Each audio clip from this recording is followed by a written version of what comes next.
Seigneur, nous te disons merci cet après-midi. Nous te rendons gloire pour ta présence et ton amour infiniment grand, pour tout ce que tu fais, tout ce que tu as manifesté à nous, Papa. Si nous sommes encore vivants à ces lieux grâce à ton nom et ton amour, Seigneur, qui a bien voulu nous garder en vie. Nous n'étions pas meilleurs que ceux qui sont morts, que ceux qui sont dans des hôpitaux, mais par ta grâce, Seigneur, tu nous as gardés. Donne que la bouche soit mienne, mais que les paroles soient tiennes. Et ce qui va se faire, ce que je vais dire à ces lieux, ne puisse glorifier rien que ton saint nom. Nous sommes que des simples vases. Donne que la gloire te revienne jamais. Au nom de Jésus. Amen. Amen. Est-ce qu'on peut acclamer très fort le Seigneur? Je rends grâce à Dieu pour la faveur que mon frère, le révérend Tony, m'a toujours faite, que je vienne toujours partager la parole à travers le ministère que Dieu l'a confié. J'ai toujours dit que la chair est chère. Cette place où je me trouve, on ne la donne pas à n'importe qui. Parce que ce qu'il dit, c'est une semence qui va entrer dans les cœurs et dans la vie des gens. D'où, si quelqu'un t'offre cet endroit, ça dit qu'il te porte dans ton cœur. Il dit Amen. Je le bénis là où il est. Et je vous avais dit qu'aujourd'hui serait mon dernier dimanche avec vous parce que la semaine qui commence, je dois rentrer au pays. Et je vous avais dit dans quelles circonstances je suis arrivé. J'étais très malade, de maux de tête qui a fait environ 7 mois où je ne trouvais pas de solutions. Mais votre Dieu, vos prières ont fait que Dieu puisse me guérir aussi. Nous nous soutenons mutuellement. Nous prions pour vous, vous aussi vous priez pour moi, et vous priez pour nous aussi. Cet après-midi, je veux que tu saches la raison pour laquelle tu dois être guéri, tu dois être délivré. Il y a une chose, si tu ne la connais pas ou tu es dans l'ignorance, les diables te manipulent. Mais si tu connais tes droits, les diables ne peuvent rien faire. Je voulais dire à un enfant de Dieu cet après-midi que ce n'est pas par hasard que tu te trouves à cet endroit. Dieu avait su et Dieu a préparé quelque chose de meilleur pour nous. Il ne réunit jamais ses enfants en vain. Quand Dieu nous réunit dans de telles circonstances, c'est pour un but qu'il veut atteindre, pour quelque chose qu'il veut faire au milieu de nous. Si j'aurais su que l'homme de Dieu serait là, je devais me reposer un peu parce que j'ai prêché à Paris, je suis allé prêcher à Creil. Dès que je finis là-bas, on a couru et je viens clôturer avec vous. Mais rien n'empêche que Dieu nous fortifie toujours de plus en plus. Vous qui avez vos Bibles, nous ouvrons dans le livre de Colossiens. Les Colossiens, chapitre 2, du verset 13 au verset 15. Colossiens, chapitre 2, du 13e verset au 15e verset. Il est écrit, vous qui étiez morts par vos offenses. Le vous là, c'est nous. Je peux changer autrement le contexte en disant, nous qui étions morts par nos offenses et par l'incirconcision de notre chair, il nous a rendus à la vie avec lui et nous faisant grâce pour toutes nos offenses. Il a effacé l'acte dont les ordonnances étaient contraires. Il l'a supprimé en le clouant à la croix. Il a dépouillé les principautés, le pouvoir et les a publiquement livrés en spectacle en triomphant d'eux par la croix. Qui dit Amen. Mes frères et sœurs dans le Seigneur, nous étions tous morts. Nous étions tous condamnés. L'enfer avait une porte grandement ouverte pour nous accueillir tous, sans exception aucune. Parce que la Bible dit que le salaire du péché, c'est la mort. Et comme l'homme avait péché, l'homme était voué à la mort. L'homme était voué à la malédiction. L'homme était voué à la destruction. Par nos efforts, par nos moyens, par nos possibilités, par nos relations, aucune de ces choses ne pourrait nous sauver. Tu peux tout faire dans la vie, mais si tu ne t'approches pas de la croix, si tu ne rencontres pas l'homme de la croix, quels que soient les applaudissements des hommes, quels que soient les honneurs que les hommes peuvent te donner, mais si tu n'as pas rencontré l'homme de Galilée, tu es perdu. Nous ne sommes pas sauvés par nos forces. Il y a des gens qui disent, moi je ne prie pas, je ne fais du mal à personne, j'aide les pauvres, les malheureux, les orphelins, je vais à leur secours. Non, nous ne sommes pas sauvés à cause de nos œuvres. Les œuvres ne peuvent pas nous sauver. Mais ce qui pourrait nous sauver, c'est Jésus-Christ. Il est le seul. Voilà pourquoi la Bible dit, Jésus est le chemin. On n'a jamais dit Jésus est un chemin. Vous qui connaissez mieux le français, vous dites toujours, il n'a jamais eu un sans deux. Voilà pourquoi on n'utilise pas l'article indéfini. Un, mais on utilise l'article défini le. Là, le chemin, la vérité. Qui veut dire qu'en dehors de ce chemin-là, il n'y a point d'autre. Le monde dit que tout chemin mène à Rome, mais tout chemin ne mène pas au ciel. Il y a un seul chemin qui peut nous amener au ciel, c'est Jésus de Nazareth. La Bible dit quand l'homme était dans la présence de Dieu, parce que vous savez, mes frères et sœurs dans le Seigneur, il m'arrive des fois, je me mets à genoux, je suis en train de prier, mais je manque de mots, il y a des larmes qui coulent de mes yeux. Je pleure facilement. Les larmes coulent de mes yeux facilement, parce que quand je vois l'amour de Dieu, je vois la grandeur de ce Dieu-là, de cet homme vaillant, omnipotent, cet homme grand, qui descend pour sauver nous les hommes, pour me sauver moi, l'être créé de la poussière de la terre. C'est Dieu-là qui quitte le ciel, il quitte le trône, où les anges, les archanges, où les anciens, les vieillards l'adorent, le chantent tous les jours.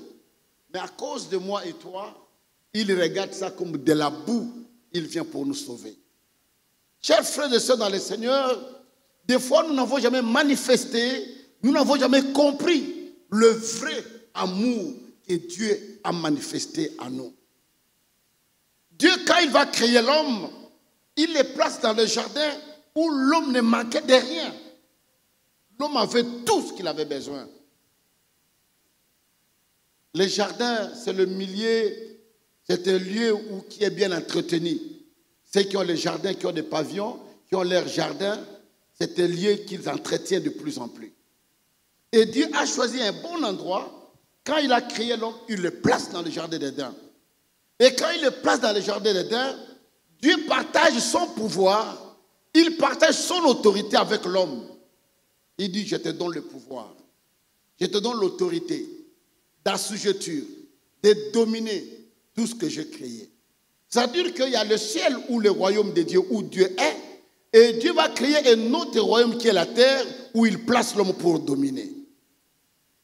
Mais vous savez, l'homme est toujours insatisfait. À chaque fois que nous sommes sur la terre, quand il y a 10, tu veux avoir 15. Quand tu arrives à 15, tu veux avoir 50. Quand tu arrives à 50, tu veux avoir 100. Parce que l'homme n'a jamais été satisfait. Et voilà, cet homme que Dieu a créé de la poussière. Dieu lui donne le pouvoir, l'autorité. Et Dieu amène tous les animaux, tous les oiseaux. Il dit, donne les noms à tous ces animaux, à tous ces oiseaux. Et vous savez, même dans nos familles, ce n'est pas n'importe qui peut donner le nom à votre fils ou à votre fille. Surtout, c'est le papa qui dit, mon fils, on l'appellera tel. Ma fille, on l'appellera tel. Mais Dieu ne donne pas lui-même les noms aux animaux. Il demande à l'homme de donner le nom à tous les animaux que Dieu a créés. Et tous ces animaux étaient assujettis, étaient dominés par l'homme. Si l'homme dit au léopard, au lion, par terre, l'homme et le léopard obéit. Et l'homme vivait dans son entourage avec ces animaux cruels, mais qui ne faisaient rien auprès de l'homme. Mais Satan, notre ennemi. J'ai toujours dit aux enfants de Dieu, ton ennemi n'est pas ton frère qui est à tes côtés. Ton ennemi n'est pas ta soeur qui est à tes côtés.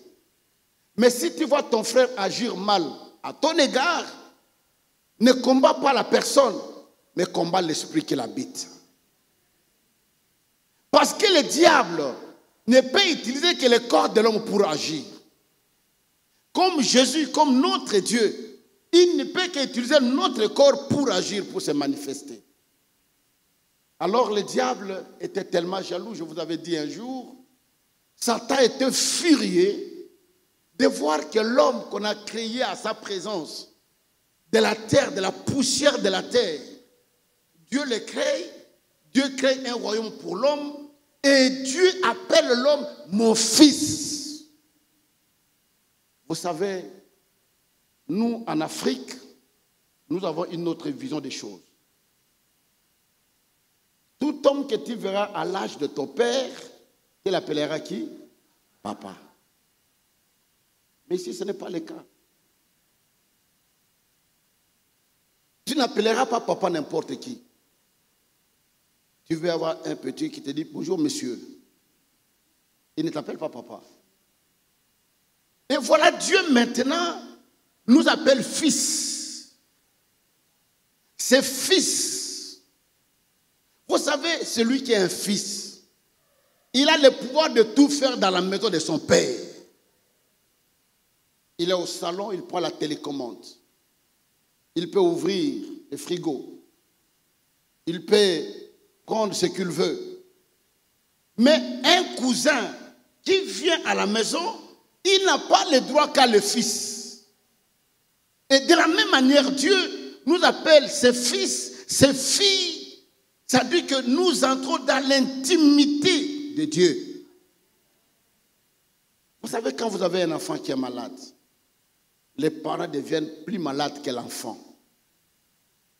Même si c'est la nuit, il va sortir. Et vous, chez vous, ici, vous êtes exceptionnel. Dès que l'enfant est malade, il y a quelque chose, vous appelez les pompiers, je ne sais pas sur le SAMU, vous appelez l'ambulance qui vient vous chercher. Mais chez nous, en Afrique, vous faites les kilomètres de pied avec l'enfant à pied pour retrouver un centre hospitalier pour amener l'enfant. Même s'il y a un couvre-feu, même s'il y a l'insécurité, même si on est en train de tuer les gens. Mais à cause de ton fils qui est malade, tu ne regardes même pas les ténèbres. Tu ne regardes même pas l'insécurité. Mais tu as le souci que ton fils soit guéri. Mais en plus forte des raisons, Dieu, quand tu entres dans l'intimité de Dieu. J'ai toujours dit aux enfants de Dieu, nous n'avons jamais compris la place que Dieu nous a donnée dans son cœur. On n'a jamais compris cet amour-là, cette intimité-là avec le Seigneur. Voilà pourquoi, chers frères et sœurs dans le Seigneur, je suis très heureux, je manque de mots, de vous dire comment je me sens à la présence de mon Père. Je suis en sécurité parce qu'aucune chose ne peut m'arriver si le Père n'autorise pas. Et la Bible dit, Satan s'est fâché. Il dit, moi, j'adore parce qu'il conduisait la louange. Je suis là, j'adore, je chante du matin au soir, 24 sur 24 heures. Dieu n'a jamais créé un royaume pour moi. Il ne m'a jamais appelé fils. Alors, cet énergumène créé de la poussière, on l'appelle fils et on lui donne un royaume. Je dois tout récupérer. Dans le cas contraire, je monte au-dessus de Dieu, je fais mon royaume. Il va se révolter. Et quand il va se révolter, croyant monter au-dessus de Dieu, mais il n'est pas monté. On l'a précipité sur la terre. Et quand il est descendu, il y a eu un tiers des anges qui l'ont suivi, que nous appelons les démons, qui l'ont suivi. Et quand Dieu a vu que Satan est descendu vers la terre, il va s'écrier « Malheur à la terre », car le diable est descendu vers elle en toute colère. Et cette colère du diable, c'est envers nous, les hommes. Le diable descend avec un objectif de récupérer le pouvoir, de récupérer l'autorité que Dieu a donnée à l'homme et de faire de l'homme son esclave. Et il arrive, il a reçu son objectif. Il a menti l'homme, l'homme est tombé dans le péché, l'homme va se séparer de Dieu parce que Dieu a vu que nous l'avons trahi. Vous savez, ce qui peut faire plus mal si un ami sur qui tu comptes te trahit. J'accepte un collègue de service me trahir. J'accepte quelqu'un d'autre me trahir. Mais quand on est trahi par celui qui est plus proche de toi, par un membre de famille, par un ami sur qui tu comptais, ça fait très mal que jamais. Et Dieu était dans le deuil de voir que malgré tout ce qu'il avait donné à l'homme, l'homme était toujours insatisfait. L'homme voulait avoir toujours plus que ce que Dieu lui avait donné. L'homme se sépare de Dieu. C'est là où la chute de l'homme commence. C'est là où la souffrance que nous vivons aujourd'hui a commencé. Parce que Dieu, dans sa colère, ne laisse pas l'homme partir ainsi, il va le maudire. Comme tu as écouté la voix de Satan, je te maudis. Tu mettras au monde avec beaucoup de douleur. Tu tireras ton pain à la sueur de ton front. La terre va produire des ronces et des épines. L'homme, tu ne vivras que 120 ans. Et ta vie ne sera pas heureuse. L'homme est chassé des jardins. Il n'est plus en sécurité. L'homme commence à fuir même les lions. À qui il demandait, lion viens, lion venait. Maintenant, comme il n'a plus d'autorité, il n'a plus de puissance, l'homme commence à fuir. De la même manière, quand quelqu'un commet le péché, il fuit la présence de Dieu. L'homme s'éloigne de Dieu. Et vous entendez quelqu'un donner des prétextes. Ah, je ne vais plus venir dans votre église, parce que dans cette église, on a dit ceci, dans cette église, on fait cela. Mais quand vous entrez à profondeur, vous verrez que l'homme n'est plus en contact, en communion avec Dieu. Il est séparé, il est éloigné de Dieu. Et le diable, pour t'attaquer, vous savez, quand nous suivons des documentaires des animaux, les lions, quand ils suivent un gibier, il faut le disperser. Et quand ils sont dispersés, ils vont isoler l'un pour qu'on l'affaiblisse.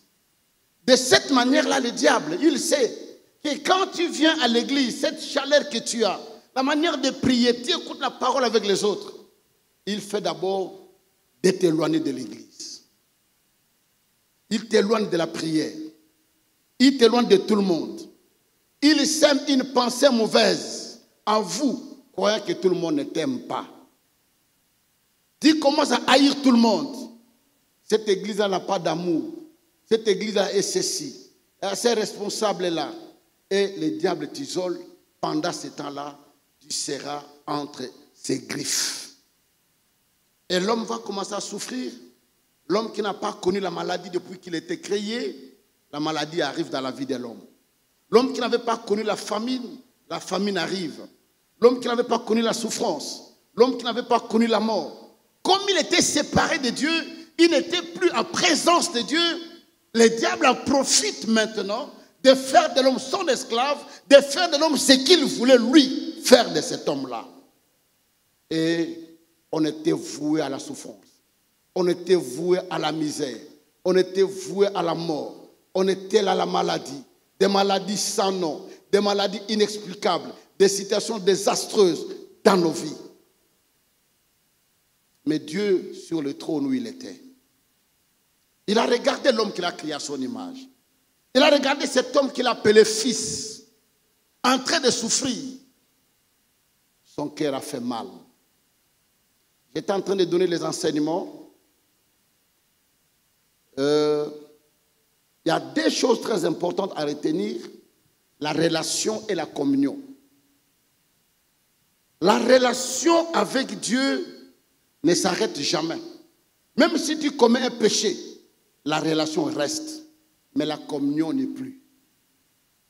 C'est comme un enfant à la maison qui a fait des bêtises, on le punit. L'enfant sort de la maison. Mais la relation de père-fils existe, mais cette communion fraternelle n'est plus. Et voilà pourquoi la communion avec Dieu doit demeurer tous les jours, à chaque instant. Et quand Dieu va voir cet enfant qu'il a créé à son image, cet enfant qu'il appelait mon fils, cet enfant qu'il adorait, en train de souffrir, devenir esclave de Satan, Dieu cherche le moyen de sauver l'homme. Parce que la Bible dit, l'homme aussi, de sa manière, a tout fait pour voir comment il devrait être sauvé, avec des sacrifices, avec des offrandes. Mais cela ne pourrait pas sauver l'homme. Dieu a décidé de ne pas envoyer un ange, de ne pas envoyer un chérubin, de ne pas envoyer qui que ce soit, mais Dieu décide d'envoyer son fils unique. Son fils unique, Jésus. Il dit, tu dois descendre pour sauver cet homme sur la terre. Et Jésus ne regarde pas la gloire qu'il avait au ciel. Il ne regarde pas tout ce comment il était adoré. Mais il accepte de prendre le corps humain, ce corps de péché, ce corps des hommes, ce corps inutile, ce corps de pourriture. Il accepte, il laisse le trône, il descend pour que toi tu sois sauvé. Frère, est-ce que tu comprends l'amour qu'a Dieu pour toi? Il accepte et il descend sur la terre, mais personne ne l'a aimé. Il n'était pas applaudi. Personne n'a dit de ses bienfaits. Et c'est là où j'ai toujours dit aux enfants de Dieu que vous avez tort de croire que tout le monde doit vous aimer. Non. Ne crois pas, même si tu t'es brûlé au feu, que les gens vont t'applaudir. Au contraire, ils vont se moquer de vous. Mais Jésus, lui qui est un bois vert, a été brûlé au feu. Il dit aux gens, si on fait ça un bois vert, que fera-t-on des bois secs? Si moi, Jésus-Christ, fils de Dieu, qui n'ai pas connu le péché depuis que je suis né, on ne m'a pas applaudi, mais les gens ont crié de me crucifier, en plus forte raison, nous les hommes. Qui va nous applaudir? N'attendez pas que les gens vous applaudissent. N'attendez pas que les membres de nos familles nous applaudissent. Nous prenons tout faire pour les membres de nos familles. Nous prenons tout faire pour les amis, et voire même pour l'église. L'homme oublie vite, mais c'est le Dieu qui n'oublie jamais les bienfaits de quelqu'un. Vous savez, les mauvaises choses restent en nous. Les mauvaises paroles qu'on a dites sur toi restent, tu n'oublies pas. Mais les bonnes choses, on oublie ça rapidement. Jésus accepte de venir sur cette terre des hommes. Il ne vient pas pour une autre mission. La seule mission qu'il avait, c'est de venir te délivrer de la main du diable. Voilà pourquoi je dis aux enfants de Dieu, vous n'avez pas droit de payer la dette deux fois. La dette, on la paye une et une seule fois. Ce que vous devez savoir, il y a eu un homme qui s'appelle Jésus-Christ de Nazareth, qui a donné sa vie à la croix de Golgotha, qui était dépouillé pour que toi qui m'écoutes ce soir, tu sois libre. Que Que tu sois libéré de toute parole méchante des hommes, de tous ces gens, ce qu'ils ont dit sur toi. Tu ne réussiras jamais. Tu ne vas jamais te marier. Tu n'auras jamais des enfants. Tu ne seras jamais heureux ou heureuse. Les hommes ont parlé sur toi. Mais avant que ces gens parlent, il y a un homme qui a déjà parlé pour toi. Et cet homme, c'est Jésus. Nous avons déjà été bénis. Nous avons déjà été élevés.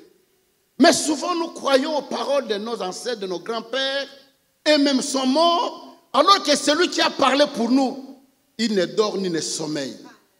Il est vivant à l'éternité. Et rien ne peut nous retrancher de cette bénédiction de Dieu.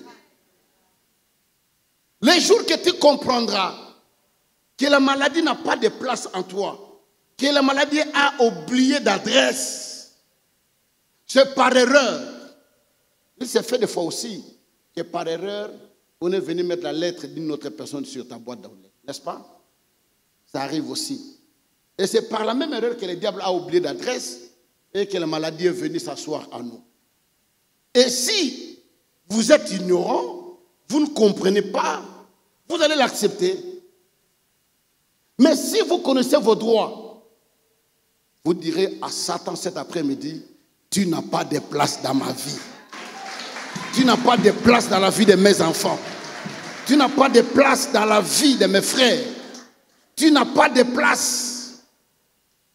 Et la Bible dit, là où nous venons de lire, vous qui étiez morts par vos offenses, vous qui étiez morts par vos péchés, la Bible dit, il vous a rendu à la vie.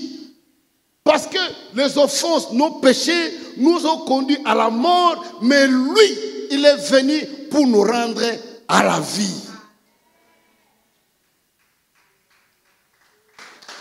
Frères et sœurs dans le Seigneur, les enfants de Dieu ne meurent pas. Tu dois retenir ça. Nous dormons. Nous attendons le jour où les trompettes vont retentir dans le ciel et la Bible dit nous serons réveillés. J'ai l'assurance que je te verrai dans la gloire de Dieu. Et ces jours-là, nous chanterons un cantique nouveau. Ces jours-là, tu vas oublier toutes les souffrances de la terre. Ces jours-là, tu vas oublier toute la misère. Ces jours-là, tu seras heureux. Et nous allons habiter éternellement auprès de ce grand Dieu. Oh my God. Aucune chose de ce monde ne m'impressionne. Rien. Ma plus grande joie, c'est d'avoir rencontré un jour l'homme de Galilée. D'avoir rencontré un jour les lions de tribu de Juda, les narcisses de Saron, les bateaux de Moïse. De l'avoir rencontré. Parce que quand nous partons, on ne sait même pas de quelle mort nous mourrons. On ne sait pas où nous mourrons. On ne sait pas comment on sera enterré. Mais lui nous a donné la vie éternelle que personne ne peut récupérer. Chers frères et sœurs dans le Seigneur, la Bible dit, par l'incirconcision de notre chair, en nous faisant grâce pour toutes nos offenses. Frères et sœurs dans le Seigneur, vous savez, dans l'Ancien Testament, quand les gens péchaient, il faut amener le taureau. Mais toi, aujourd'hui, tu n'amènes pas le taureau. Parce qu'il y a l'agneau immolé. Le sang coule encore jusqu'à ce jour. Parce que dans l'Ancien Testament, le péché était couvert. Ça n'était pas ôté. Les mamans, vous le savez bien, votre table a des taches, votre table est sale. Il y a des visiteurs qui arrivent, tu prends la nappe, tu couvres. Les gens ne voient pas la saleté, ils voient la nappe qui est là. Mais dès qu'on enlève cette nappe-là, les saletés restent. Mais nous, la Bible dit, Jésus n'a pas couvert nos péchés, mais il a ôté le péché. Il a ôté. Et la Bible dit, voici l'agneau de Dieu qui ôte le péché du monde. Il ôte le péché du monde. Et la Bible dit, même si vos péchés étaient noirs comme des braises, rouges comme de la cramoisie, il est capable de vous rendre plus blanc que la neige. Mais pourquoi jusqu'à ce jour tu te condamnes? Tu te condamnes jusqu'à ce jour. Chaque jour tu confesses cet avortement que tu as fait quand tu étais encore jeune fille. Le péché que tu avais commis, jusqu'à aujourd'hui, le diable vient te montrer encore. Il te dit, mais toi, tu crois que toi tu iras au ciel? Regarde, tu avais volé, tu avais commis l'adultère. Regarde, toi tu avais avorté. Regarde, toi tu avais consulté les marabouts. Et toi tu rentres encore sur tes genoux. Seigneur, pardonne-moi. Non, lui quand il pardonne, il oublie. Le Seigneur ne se souvient plus de nos péchés. Quand nous avons péché et nous l'avons confessé, il a oublié, il a effacé et il ne se souvient plus de ses péchés. Qui dit Amen? Voilà pourquoi je dis à quelqu'un, tu iras au ciel. Ta place est bien réservée.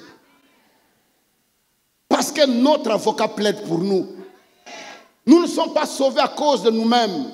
Mais il y a un avocat auprès du Père qui intercède pour nous jour et nuit. Même quand nous tombons, Dieu dans sa colère, il veut frapper. Jésus vient avec ses plaies, il montre au Père.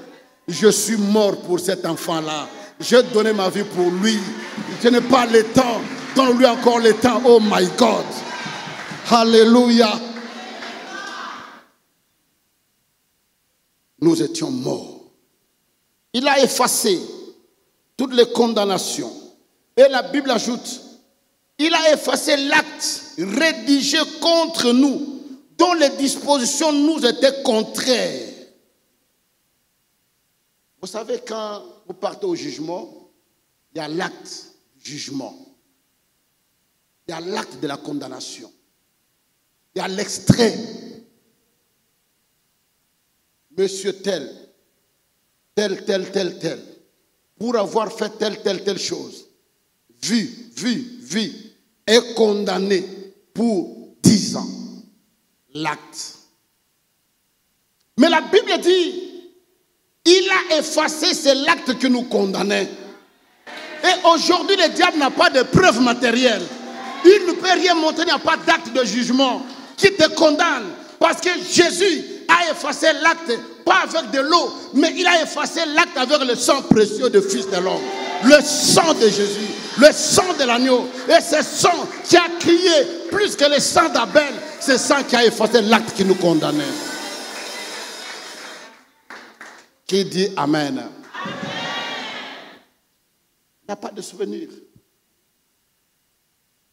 Quand on condamne quelqu'un, quelqu'un est jugé, on prend une loi d'amnistie. Quand il a fait des actes contraires, il a tué des gens, il est condamné. Mais quand on prend la loi d'amnistie, donc cet homme on ne peut plus compter ce qu'il a fait. Mais si les hommes de cette terre arrivent à oublier les actes de l'homme, en plus forte raison Dieu. Mais pourquoi tu laisses encore la place à l'ennemi? Pourquoi laisses-tu la place au mari de nuit? Ce mariage que tu n'as jamais connu, l'homme que tu n'as jamais vu, qui vient tourmenter ta vie jour et nuit, cet homme qui bloque tes affaires. Mais ce soir, tu as le temps de lui dire, tu n'as plus de place à moi. Aujourd'hui, sors de ma vie. Sors et va. Et il va sortir. Parce qu'il comprendra que la personne a su.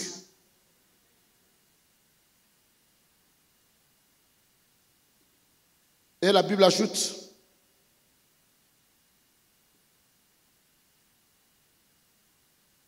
il a supprimé en le clouant à la croix. Vous savez pourquoi Jésus n'a pas jeté les actes? Il a cloué à la croix. Il y a une chose que le diable ne peut pas toucher, c'est le sang de Jésus. Parce que c'était sang sans péché. C'était sang sans tache. Le diable ne peut pas toucher. Et Jésus dit, si je jetais, le diable va les récupérer. Il a pris les actes. Il l'a condamné à le clouer à la croix avec lui. Pour que personne ne récupère. Personne ne te rappelle. Même si quelqu'un te dit, et toi tu étais prostituée, toi tu étais magicien, toi tu étais lui, oui, j'étais, je fis, mais je ne le suis plus. La Bible dit, tous ceux qui sont dans le Seigneur sont devenus de nouvelles créatures et toutes choses anciennes sont passées. Et voici, nous sommes devenus de nouvelles créatures. Tu ne peux plus me condamner pour le passé. Je l'ai fait par ignorance. Si j'étais ivrogne, si j'étais barbare, si j'étais magicien, si j'étais, c'est dans le passé. Mais dans le présent, je suis fils de Dieu. Je suis sauvé par Jésus-Christ. Et la Bible dit, il n'y a point de condamnation pour tous ceux qui sont, oh my God, alléluia. Il n'y a plus de condamnation. Il n'y a plus de condamnation pour tous ceux qui sont en Jésus-Christ. Mais pourquoi tu te condamnes? Pourquoi tu te juges? Il a effacé, il a supprimé, il les a cloués à la croix. Et pour finir, vous savez, la Bible dit, Jésus est allé au séjour des morts pour aller prêcher les captifs.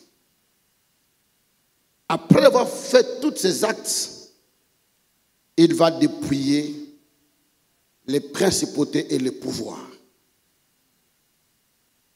Nous avons les princes et nous avons le pouvoir. Les gens qui décident, les gens qui avaient les derniers mots pour nous, il va les dépouiller. Et un jour ici, je vous ai parlé de l'expression dont on parle de la dépouille mortelle. Dépouille mortelle. Pourquoi on appelle dépouille mortelle? C'est-à-dire une personne qu'on a enlevé la force. Comme quelqu'un qui meurt. Il est mort comme ça. Il n'a plus de force de bouger sa tête pour arranger ça. S'il est mort les yeux ouverts, il n'a plus de force de fermer ses yeux. S'il est mort la bouche ouverte, même si les insectes sont en train d'entrer dans sa bouche, il n'a pas la force de fermer parce qu'il est dépouillé, il n'a plus de force. Et ce que Jésus a fait pour Satan, il a dépouillé Satan de tout pouvoir. Il a dépouillé Satan de toute autorité. Et je dis à quelqu'un ce soir, il n'a pas de force, il n'a pas de puissance, il ne peut rien faire. Un jour, je me trouvais en Italie, à Milan. J'étais invité par le pasteur Kinde. Alors, on est arrivé à Milan. C'était un dimanche comme celui-ci. Je prêche. Il y avait un gars, il est camerounais, il était tombé dans la salle. Cet homme était, je ne sais pas cette force-là. Les frères le tenaient. Mais quand il faisait ça,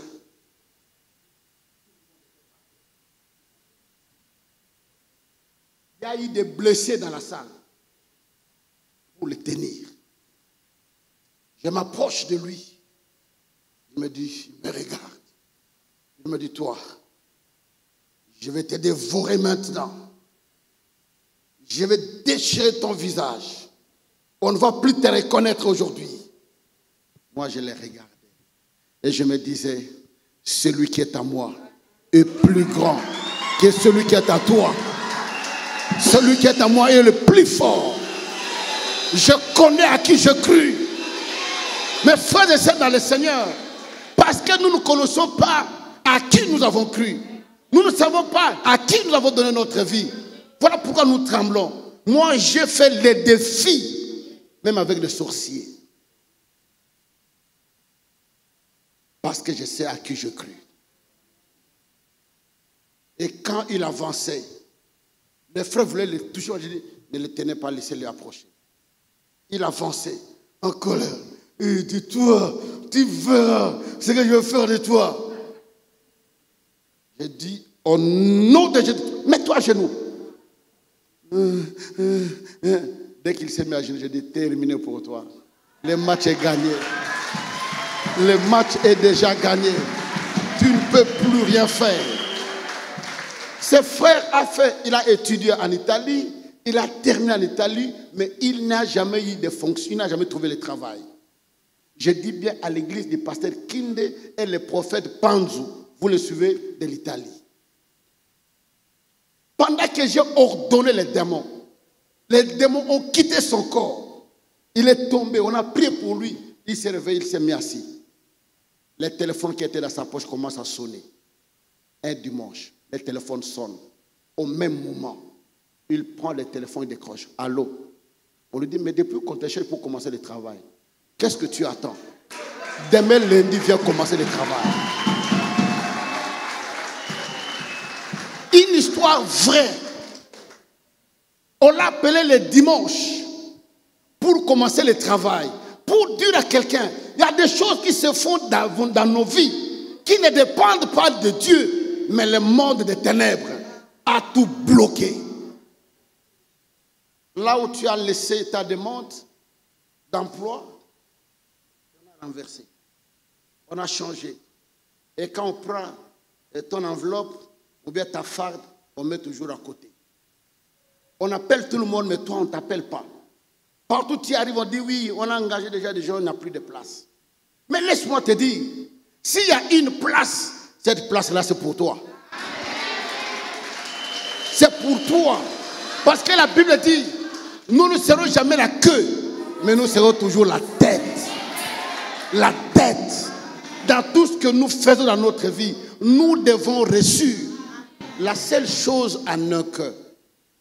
Le message que j'ai prêché à Créer, le thème était, tu ne risques rien, rien. Les enfants de Dieu ne prennent jamais de risques. Tu dois prendre le risque. Tu dois te décider. Tu dois parler un autre langage. Ne dis pas toujours c'est difficile, c'est compliqué, avec le corona, le travail est devenu difficile. Est-ce que pendant le corona, il n'y a pas de gens qui travaillent? Il n'y a pas de gens qui sont engagés pendant cette période? Mais s'il y en a ces gens-là, toi aussi tu dois trouver le travail. Toi aussi tu dois être engagé. Même si c'est le moment difficile, toi aussi tu dois réussir. Qui dit Amen? Que Dieu te bénisse. Pendant ces temps difficiles, non, vous savez, depuis que Macron est arrivé là, il ne donne pas les papiers. Qui t'a dit qu'on ne donne pas les papiers? La décision de ta vie ne dépend pas de Macron. C'est de notre Père. Quand notre Père donne l'ordre, elles ne peuvent qu'agir. Dans ton travail, dans ton foyer, dans tes études, dans la vie de tes enfants. Quand Dieu donne l'ordre, tu réussis. Oh my God. Et la Bible ajoute pour clore. Quand il a dépouillé, il ne les laisse pas comme ça. Parce que la vie, on doit vivre un témoignage. Le témoignage. Le diable a dit non, moi je ne t'ai pas dépouillé. Qui m'avait dépouillé? J'ai toute ma force, j'ai toute mon autorité. Il dit non, non, non, non, non. Je dois te livrer en spectacle. Vous savez livrer quelqu'un en spectacle? Faire de cet homme un jouet. Oh my God. Il le dépouille. Parce que même en Europe ou en Afrique, quand un officier a commis un forfait, il doit être dépouillé de ses fonctions. On l'amène sur le lieu public. Tous les soldats sont là. Et on appelle l'officier qui a commis un forfait. Il passe devant tout le monde. On lui coupe, on l'enlève les galons. S'il était capitaine, il était colonel, il était major, il était général, on arrache tous les galons. On met de côté. On l'enlève la tunique, la tenue. on la lève. La chemise, on la lève, le pantalon, on la lève les chaussures. On le fait défiler devant tout le monde. Pour démontrer aux gens, cet homme était général, il ne l'est plus. Vous n'avez plus le droit de l'appeler général, il devient civil. Et de la même manière, quand Jésus a dépouillé Satan de son pouvoir, de son autorité, il a délivré un spectacle devant nous pour nous dire, ne craignez plus cet homme. Il n'a plus le pouvoir, il n'a plus d'autorité, il n'est rien.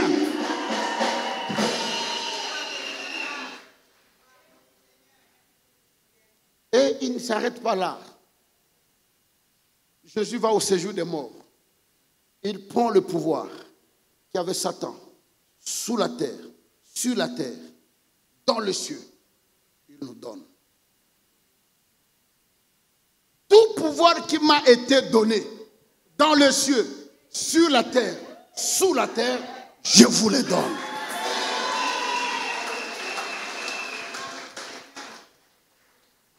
Même si tu es civil, une fois qu'on te met des galons, tu es général. Tout le monde doit te saluer. Tout le monde doit te respecter. En fonction de ce que tu es. Parce que tu es mis de l'autorité. Je donne une bonne illustration ici en Europe. Une grande double remorque. Un policier, tout petit de taille, avec son sifflet. Il sort sur la route.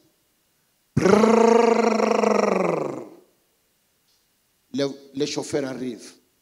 Il fait quoi? Il s'arrête. Parce que la personne qui a levé la main, on ne regarde pas sa taille, mais l'autorité qu'il a investie. De quoi est-il investi? Ce pouvoir qu'on lui a donné a le pouvoir d'arrêter, de dire au véhicule, arrête-toi. Et le véhicule s'arrête. De la même manière que nous, le Seigneur nous a donné le pouvoir, il nous a donné l'autorité de dire à Satan, de dire aux démons, de dire à ses acolytes, sors! Il obéit. Il n'a même pas le temps de discuter. Il obéit. Il va sortir. Parce que tu as investi du pouvoir. Est-ce que nous savons que nous avons ce pouvoir? Est-ce que nous nous rappelons que nous avons cette autorité? Au lieu de nous plaindre, comme quelqu'un qui a l'arme, et un civil, quelqu'un qui n'a pas l'arme, les désarme. On te verrait vraiment un grand imbécile. Parce que chez nous en Afrique, on dit ceci, celui qui a l'arme, on l'appelle toujours grand frère. Même il est ton petit en âge, mais comme il a quelque chose de moto entre ses mains, vous soyez grand ou petit, c'est si maman, par terre, assis-toi. Malgré ta taille, il va t'agenouiller. Parce qu'il a quelque chose à main. Et nous aussi, nous avons quelque chose, c'est le nom de Jésus. Nous avons le nom de Jésus. Quand nous citons le nom de Jésus, quels que soient les démons, quelle que soit son autorité, quel que soit son pouvoir, quand nous ordonnons, il ne peut qu'obéir. Et ce soir, il va obéir. Ce soir, il va sortir.